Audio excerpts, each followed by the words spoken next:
ಒಂದು ದೇಶದ ಸುರಕ್ಷತೆಯಲ್ಲಿ ನೌಕಾಸೇನೆ ಅಥವಾ ನೇವಿ ಎಷ್ಟು ಮುಖ್ಯ ಅಂತ ನಮ್ಗೆಲ್ಲ ಗೊತ್ತು.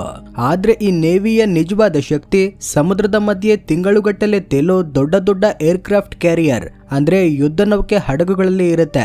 ಸಾವಿರಾರು ನಾವಿಕರು ತಮ್ಮ ಸಂಸಾರ ಸುಖ ಎಲ್ಲವನ್ನ ಬಿಟ್ಟು ವಾರಗಟ್ಟಲೆ ಕೆಲವು ಬಾರಿ ತಿಂಗಳುಗಟ್ಟಲೆ ಸಮುದ್ರದ ಮಧ್ಯೆ ಹೇಗೆ ಕಾಲ ಕಳೀತಾರೆ ಅಂತ ನೀವೆಂದಾದ್ರೂ ಯೋಚನೆ ಮಾಡಿದ್ದೀರಾ? ನಮ್ಮ ದೇಶಕ್ಕೋಸ್ಕರ ಹಗಲಿರುಳು ಎಚ್ಚರವಾಗಿರೋ ಈ ವೀರರ ಜೀವನ ನಿಜಕ್ಕೂ ಒಂದು ಸಾಹಸಗಾದೆ. ವಿಡಿಯೋದಲ್ಲಿ ಪ್ರಮುಖವಾಗಿ ಅಮೆರಿಕನ್ ಏರ್ಕ್ರಾಫ್ಟ್ ಕ್ಯಾರಿಯರ್ಗಳ ದೃಶ್ಯಗಳನ್ನ ತೋರಿಸ್ತಾ ಇದ್ರು. ಭಾರತದ ಯುದ್ಧ ನೌಕೆ ಹಡಗುಗಳಾದ INS ವಿಕ್ರಮಾದಿತ್ಯ ಮತ್ತೆ INS ವಿಕ್ರಾಂತ್ಗಳ ಜೀವನ ಕೂಡ ಸರಿಸುಮಾರು ಇದೇ ರೀತಿ ಇರುತ್ತೆ. ಅಂದರೆ ಇದು ಬರೀ ಹಡಗಲ್ಲ, ಸಮುದ್ರದ ಮೇಲೆ ತೇಲೋ ಒಂದು ಪುಟ್ಟ ನಗರ. ಹಾಗಾದ್ರೆ ಬನ್ನಿ ಈ ನಗರದ ಒಳಗಿನ ರಹಸ್ಯಗಳನ್ನ ಒಂದೊಂದಾಗಿ ಬಿಚ್ಚಿಡೋಣ. ಅಡುಗೆ ಮನೆ ಮತ್ತೆ ಬೃಹತ್ ಪ್ರಮಾಣದ ಆಹಾರ. ಮೊದಲನೇದಾಗಿ ಊಟದ ವಿಷಯದಿಂದಲೇ ಶುರು ಮಾಡೋಣ. ಹಡಗಿನ ಅಡುಗೆ ಮನೆಯನ್ನ ಗಾಲಿ ಅಂತ ಕರೆಯಲಾಗುತ್ತೆ. ಈ ಗಾಲಿ ಯಾವತ್ತೂ ವಿಶ್ರಾಂತಿ ತಗೊಳ್ಳೋದಿಲ್ಲ. ಇದು 24 ಗಂಟೆಯೂ ಕೆಲಸ ಮಾಡೋ ಒಂದು ನಾನ್ ಸ್ಟಾಪ್ ಮಷೀನ್ ಇದ್ದಂತೆ. ಯಾಕಂದ್ರೆ ಇಲ್ಲಿ ಪ್ರತಿದಿನ 100 ಬಾರಿ ಊಟ ರೆಡಿ ಮಾಡ್ಬೇಕಾಗತ್ತೆ. ಇದರಲ್ಲಿ ಕೇವಲ ಬ್ರೇಕ್ಫಾಸ್ಟ್, ಲಂಚ್, ಡಿನ್ನರ್ ಮಾತ್ರ ಇರಲ್ಲ. ಮಧ್ಯರಾತ್ರಿ ಡ್ಯೂಟಿ ಮಾಡೋರಿಗಾಗಿ ಮಿಡ್ ರ್ಯಾಟ್ಸ್ ಅನ್ನೋ ಸ್ಪೆಷಲ್ ಊಟವೂ ಇರುತ್ತೆ. ಅಂದ್ರೆ ಇಲ್ಲಿ ಅಡುಗೆ ಮನೆ ಯಾವತ್ತೂ ಕ್ಲೋಸ್ ಆಗೋದೇ ಇಲ್ಲ. ಹಡಗಿನ ಮೇಲೆ ಜೆಟ್ ವಿಮಾನಗಳು ಕಿವಿಗೆ ಬೀಳೋ ತರಹ ದೊಡ್ಡ ಶಬ್ದ ಮಾಡ್ತಾ ಹಾರಾಟ ಮಾಡ್ತಿದ್ರೆ ಅದರ ಕೆಳಗಿರೋ ಅಡುಗೆ ಮನೆಯಲ್ಲಿ ಸುಮಾರು 100 ಜನ ಕುಕ್ಗಳು ಹಗಲಿರುಳು ಕಷ್ಟಪಡ್ತಿರ್ತಾರೆ. ತರಕಾರಿ ಕತ್ತರಿಸೋದು, ಫ್ರೈ ಮಾಡೋದು ಅಂತ ಇವರು ಎಷ್ಟು ಬ್ಯುಸಿ ಇರ್ತಾರೆ ಅಂದ್ರೆ ಮೇಲೆ ಏನಾಗ್ತಿದೆ ಅನ್ನೋದು ಇವರಿಗೆ ಗೊತ್ತೇ ಇರಲ್ಲ. 5,000 ನಾವಿಕರಿಗೆ ಸರಿಯಾದ ಸಮಯಕ್ಕೆ ಊಟ ಸಿಗಲೇಬೇಕು. ಇಲ್ಲದಿದ್ರೆ ಹಡಗಿನ ಶಿಸ್ತು ತಪ್ಪಿ ಹೋಗುತ್ತೆ. ಹಾಗಾಗಿ ಆಹಾರ ಬಡಿಸುವುದರಲ್ಲಿ ಯಾವುದೇ ಅಡಚಣೆ ಉಂಟಾಗದಂತೆ ಪ್ರತಿ ಸ್ಥಳದಲ್ಲೂ ಬಹಳ ಕಟ್ಟುನಿಟ್ಟಾದ ಸಮಯ ಪಾಲನೆಯನ್ನ ಅವರು ಮಾಡ್ತಾರೆ. ಒಂದ್ ವೇಳೆ ಅದು ನಿಮಿಟ್ಸ್ ಕ್ಲಾಸ್ ಹಡಗಾಗಿದ್ರೆ ಅಲ್ಲಿ ಸುಮಾರು 5 ಅಡುಗೆ ಮನೆಗಳಿರುತ್ತವೆ.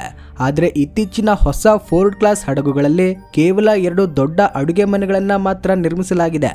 ನಿಮಗ್ ಗೊತ್ತಾ, ಇಲ್ಲಿ ದಿನಕ್ಕೆ 1000 kg ಚಿಕನ್, 600 ಲೀಟರ್ ಹಾಲು ಮತ್ತೆ 100 ಕೇಸ್ ಧಾನ್ಯಗಳು, ಆಲೂಗಡ್ಡೆ, ಎಲೆಕೋಸು ಖಾಲಿಯಾಗುತ್ತೆ. ಅಡುಗೆಯವರು ಶಿಫ್ಟ್ಗಳ ಆಧಾರದಲ್ಲಿ ಕೆಲಸ ಮಾಡ್ತಾರೆ. ಒಂದು ತಂಡ ಊಟ ರೆಡಿ ಮಾಡ್ತಿದ್ರೆ ಇನ್ನೊಂದು ತಂಡ ರಾತ್ರಿಯ ಪಾತ್ರೆ ತೊಳೆಯೋ ಕೆಲಸದಲ್ಲೇ ಇರುತ್ತೆ. ಇದರ ನಡುವೆ 3ನೇ ತಂಡ ಮಧ್ಯಾಹ್ನದ ಊಟದ ಸಿದ್ಧತೆಗಳನ್ನ ಶುರು ಮಾಡ್ತಿರುತ್ತೆ. ರಾತ್ರಿಯ ಊಟ ಮುಗಿಯುವಷ್ಟರಲ್ಲಿ ಮುಂದಿನ ಮಿಡ್ ರ್ಯಾಟ್ ಸಮಯವಾಗಿರುತ್ತೆ. ರಾತ್ರಿ ಶಿಫ್ಟ್ ಅಲ್ಲಿ ಕೆಲಸ ಮಾಡುವ ನಾವಿಕರಿಗಾಗಿ ಇರುವ ವಿಶೇಷ ಆಹಾರ ಇದು. ಸಾಮಾನ್ಯ ನಾವಿಕರು ದೊಡ್ಡ ಮೆಸ್ ಡೆಕ್ ನಲ್ಲಿ ಸಾಲಲ್ಲಿ ನಿಂತು ಮೆಟಲ್ ಟ್ರೇ ಅಲ್ಲಿ ಊಟ ತಗೋಬೇಕು. ಅಲ್ಲಿ ಕೇವಲ 10 ರಿಂದ 15 ನಿಮಿಷದಲ್ಲಿ ತಿಂದು ಎದ್ದೇಳ್ಬೇಕು. ಯಾಕಂದ್ರೆ ಮುಂದಿನ ಬ್ಯಾಚ್ 100 ಜನ ಹಸಿವಿನಿಂದ ಕಾಯ್ತಿರ್ತಾರೆ. ಇನ್ನು ಹಡಗಿನ ದೊಡ್ಡ ಅಧಿಕಾರಿಗಳು ಮತ್ತೆ ಚೀಫ್ ಆಫೀಸರ್ಸ್ ವಿಷಯಕ್ಕೆ ಬಂದ್ರೆ ಅವರಿಗೆ ಊಟ ಮಾಡೋದಕ್ಕೆ ಸ್ವಲ್ಪ ಎಕ್ಸ್ಟ್ರಾ ಸೌಲಭ್ಯವಿರೋ ಜಾಗ ಇರುತ್ತೆ. ಇವರಿಗೆ ಸಿಗೋ ಊಟ ಕೂಡ ಬೇರೆಯವರ ತರಹನೇ ಇದ್ರೂ ಬಡಿಸೋ ರೀತಿ ಮತ್ತೆ ವೆರೈಟಿಗಳು ಸ್ವಲ್ಪ ಜಾಸ್ತಿನೇ ಇರುತ್ತೆ. ಇವರ ಡೈನಿಂಗ್ ರೂಮ್ ಅನ್ನ ವಾರ್ಡ್ ರೂಮ್ ಅಂತ ಕರೀತಾರೆ. ಅಲ್ಲಿ ಸ್ಟಾಕ್ ಇದ್ದಾಗಲಂತೂ ಒಳ್ಳೆ ಸ್ಟೇಕ್ಗಳು ಮತ್ತೆ ಫ್ರೆಶ್ ಹಣ್ಣುಗಳು ಅವರಿಗಾಗಿ ರೆಡಿ ಇರುತ್ತವೆ. ಆದ್ರೆ ಹಬ್ಬದ ದಿನಗಳಲ್ಲಿ ದೊಡ್ಡ ಅಧಿಕಾರಿಗಳೇ ಏಪ್ರಾನ್ ಹಾಕೊಂಡು ಸಾಮಾನ್ಯ ಸೈನಿಕರಿಗೆ ಪ್ರೀತಿಯಿಂದ ಊಟ ಬಡಿಸಿ ಸಮುದ್ರದ ಮಧ್ಯದಲ್ಲಿ ಅವರು ಎಲ್ರಿಗೂ ಮನೆಗೆ ನೆನಪನ್ನ ನೀಡಲು ಪ್ರಯತ್ನಿಸ್ತಾರೆ. ಹಡಗಿನ ಕಠಿಣ ಕೆಲಸಗಳ ನಡುವೆ ತಾವು ಕೇವಲ ಯಂತ್ರಗಳಲ್ಲ, ಮನುಷ್ಯರು ಎಂದು ಎಲ್ರಿಗೂ ಅನಿಸುವ ಕ್ಷಣವದು. ನೀರಿನ ಬಳಕೆ ಮತ್ತೆ ಸ್ನಾನದ ಸವಾಲು. ಸುತ್ತಲೂ ಸಾವಿರಾರು ಮೈಲಿಗಳಷ್ಟು ಸಮುದ್ರದ ಉಪ್ಪು ನೀರಿದ್ರು ಕುಡಿಯೋಕೆ ಒಂದು ಹನಿ ಸಿಹಿ ನೀರು ಸಿಗೋದು ಇಲ್ಲಿ ಯುದ್ಧ ಗೆದ್ದಷ್ಟೇ ಕಷ್ಟ. ಯುದ್ಧ ನೌಕೆ ಹಡಗು ನೀರಿಗಾಗಿ ದಡದ ಮೇಲೆ ಡಿಪೆಂಡ್ ಆಗಿರಲ್ಲ. ಬದಲಾಗಿ ಅವರು ಸ್ವಂತವಾಗಿ ನೀರನ್ನ ತಯಾರಿಸ್ತಾರೆ. ಹಡಗಿನ ಅತ್ಯಂತ ಕೆಳಭಾಗದಲ್ಲಿ ಸಮುದ್ರದ ಉಪ್ಪು ನೀರನ್ನ ಶುದ್ಧ ಮಾಡೋ ದೊಡ್ಡ ಮಷೀನ್ಗಳಿರುತ್ತವೆ. ಅವು ಹಗಲಿರುಳು ಕೆಲಸ ಮಾಡುತ್ತಿರುತ್ತವೆ.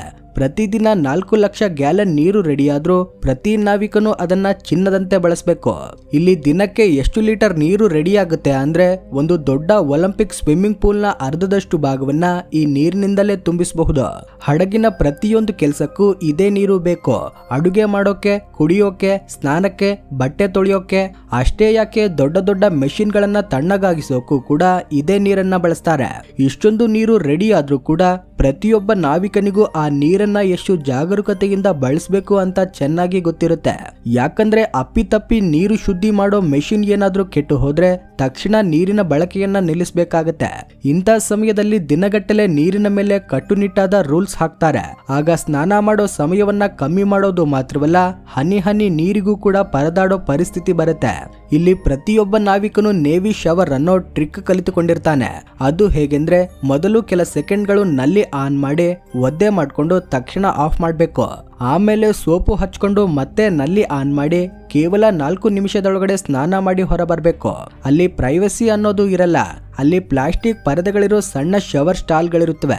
ಒಂದ್ ವೇಳೆ ಸ್ನಾನ ಮಾಡೋವಾಗ ಏನಾದ್ರೂ ಡೇಂಜರ್ ಅಥವಾ ಎಮರ್ಜೆನ್ಸಿ ಅಲಾರಾಮ್ ಕೇಳಿಸಿದ್ರೆ ಮೈ ಮೇಲೆ ಸೋಪಿದ್ರೂ ಪರವಾಗಿಲ್ಲ, ತಕ್ಷಣ ಟವಲ್ ಸುತ್ಕೊಂಡು ತನ್ನ ಕೆಲಸದ ಜಾಗಕ್ಕೆ ಓಡ್ಬೇಕು.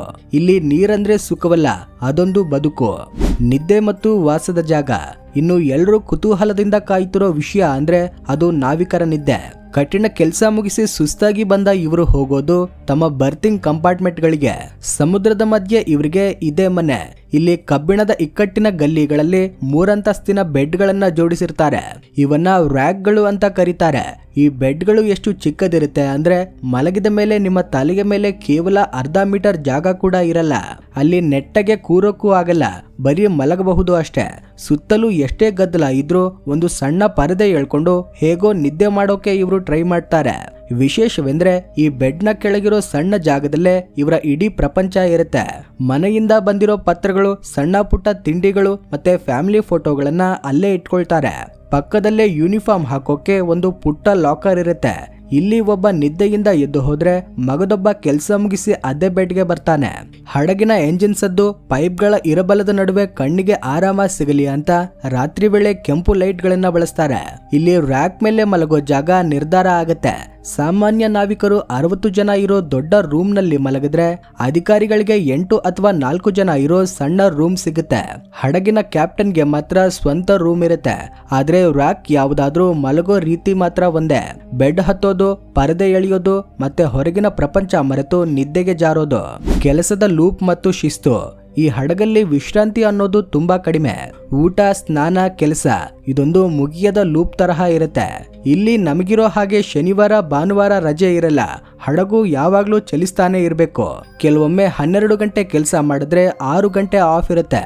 ಆದ್ರೆ ಆ ಆಫ್ ಟೈಮಲ್ಲೇ ನಿದ್ದೆ ಮಾಡೋಕ್ಕೂ ಮುನ್ನ ಬಟ್ಟೆ ತೊಳೆಯೋದು, ಮೀಟಿಂಗ್ ಮಾಡೋದು ಅಂತೆಲ್ಲ ಟೈಮ್ ಖಾಲಿಯಾಗಿರುತ್ತೆ. ಹಡಗಿನ ಒಳಗಿದ್ದಾಗ ಸಮಯದ ಅರಿವೇ ಇರಲ್ಲ. ಕೆಲವರಿಗೆ ರಾತ್ರಿ 12 ಗಂಟೆಗೆ ಬ್ರೇಕ್ಫಾಸ್ಟ್ ಮಾಡೋ ಶಿಫ್ಟ್ ಇರುತ್ತೆ. ಹೊರಗಿನ ಪ್ರಪಂಚದ ಜೊತೆಗೆ ಯಾವುದೇ ಸಂಬಂಧ ಇಲ್ಲದಿದ್ರೂ ಹಡಗಿನ ಪ್ರತಿಯೊಂದು ಭಾಗದಲ್ಲೂ ಕೆಲಸ ನಡೀತಾನೆ ಇರುತ್ತೆ. ಇದೊಂದು ದೊಡ್ಡ ಯಂತ್ರದ ಹಾಗೆ. ಪ್ರತಿ ನಾವಿಕನು ಅದರ ಸಣ್ಣ ಸಣ್ಣ ಪಾರ್ಟ್ಸ್ ಇದ್ದಂತೆ. ಎಷ್ಟೇ ಸುಸ್ತಿದ್ರೂ ಇಲ್ಲಿ ಶಿಸ್ತು ಬಹಳ ಮುಖ್ಯ. ಸಿಗೋ ಪುಟ್ಟ ಗ್ಯಾಪ್ ನಲ್ಲೇ ನಿದ್ದೆ ಮಾಡೋದನ್ನ ಅವರು ಕಲಿತುಕೊಂಡಿರ್ತಾರೆ. ಇವರಿಗೆ ಕಾಫಿ ಮತ್ತೆ ಎನರ್ಜಿ ಡ್ರಿಂಕ್ ಗಳೇ ದೊಡ್ಡ ಆಸರೆ. ಇಷ್ಟೆಲ್ಲ ಕೆಲಸದ ನಡುವೆ ಹಡಗನ್ನ ಕ್ಲೀನ್ ಆಗಿ ಇಡೋದು ಕೂಡ ಇವರೇ. ಫೀಲ್ಡ್ ಡೇ ಅನ್ನೋ ದಿನ ಹಡಗಿನ ಪ್ರತಿ ಮೂಲೆಯನ್ನ ಉಜ್ಜಿ ಪಳಪಳ ಅಂತ ಹೊಳೆಯೋ ತರಹ ಕ್ಲೀನ್ ಮಾಡ್ತಾರೆ. ಇದು ಯುದ್ಧಕ್ಕಾಗಿ ಇರೋ ಹಡಗಾದ್ರೂ ಇಲ್ಲಿ ಸಣ್ಣ ಜಿಮ್ಗಳು ಮತ್ತೆ ಟಿವಿ ನೋಡೋಕೆ ಜಾಗ ಇರುತ್ತೆ. ಇಂಟರ್ನೆಟ್ ತುಂಬಾ ಕಡಿಮೆ ಇರೋದ್ರಿಂದ ಮನೆಯವರಿಂದ ಬರೋ ಮೆಸೇಜ್ಗಳೇ ಇವರಿಗೆ ದೊಡ್ಡ ಖುಷಿ. ಕೆಲವು ಸರಿ ಹಡಗಿನ ಮೇಲೆ ಸ್ಟೀಲ್ ಬೀಚ್ ಪಿಕ್ನಿಕ್ ಅಂತ ಮಾಡ್ತಾರೆ. ಅಂದು ಎಲ್ಲರೂ ಹಾಡು ಹೇಳ್ತಾ ಊಟ ಮಾಡ್ತಾ ಎಂಜಾಯ್ ಮಾಡ್ತಾರೆ. ಒಟ್ನಲ್ಲಿ ಹೇಳ್ಬೇಕಂದ್ರೆ ಯುದ್ಧ ನೌಕೆ ಹಡಗಿನ ಜೀವನ ಅಂದ್ರೆ ಅದು ದೊಡ್ಡ ಟೀಮ್ ವರ್ಕ್. ಈ ವಿಡಿಯೋ ನೋಡ್ತಿರೋರಲ್ಲಿ ಯಾರಾದ್ರೂ ನೇವಿಯಲ್ಲಿ ಕೆಲಸ ಮಾಡಿದ್ರೆ ನಿಮ್ಮ ಅನುಭವವನ್ನ ಕಮೆಂಟ್ಸ್ ನಲ್ಲಿ ಹಂಚ್ಕೊಳ್ಳಿ. ಈ ವಿಡಿಯೋ ಇಷ್ಟವಾಗಿದ್ರೆ ಲೈಕ್ ಮಾಡಿ, ಶೇರ್ ಮಾಡಿ. ಈ ರೀತಿ ಇಂಟ್ರೆಸ್ಟಿಂಗ್ ವಿಡಿಯೋಗೋಸ್ಕರ ಚಾನೆಲ್ಗೆ ಸಬ್ಸ್ಕ್ರೈಬ್ ಮಾಡ್ಕೊಳ್ಳಿ. Thanks for watching.